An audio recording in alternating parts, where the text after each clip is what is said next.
Hey, what's up, everybody? Welcome back to Tech Help, guys. So, for today's video, we're going to talk about how you can tell if your phone is being monitored and how you can avoid this. Well, simply go to your settings.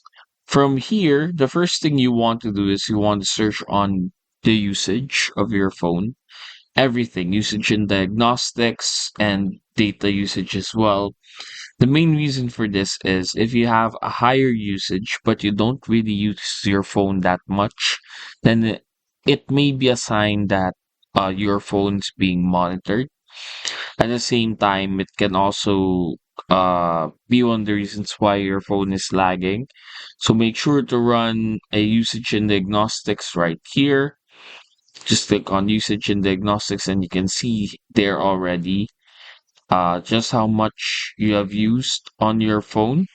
If it checks out, if everything checks out, you can also see the applications that you used.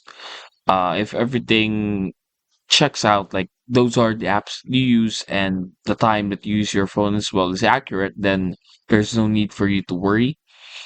And then finally, you can also check out, of course, the data and mobile usage. And then next is you're gonna want to search for the apps.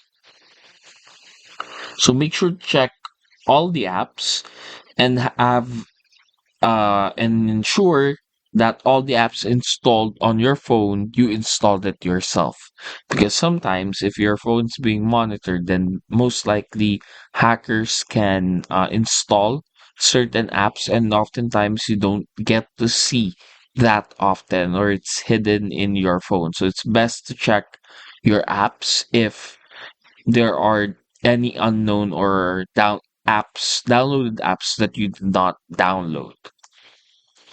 Next, for you to do is you want to go ahead and check in your messages. So clear sign is one of it is spam messages or blocked messages.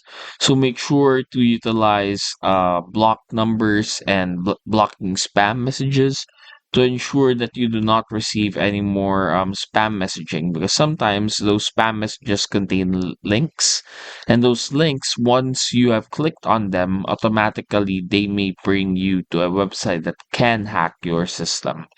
And then lastly, go to Google or go to your browsing application and check in the websites. Make sure that the name of the websites are clear, are safe, or it's the website that you are searching for, because otherwise, if the URL or the website page is different, then that's also a clear sign that your phone is being monitored. And that's it. Hopefully, we were able to help you out on this. If we did, please do not forget to hit the like and, of course, the subscribe button and follow some more videos only here on Tech Help Guy.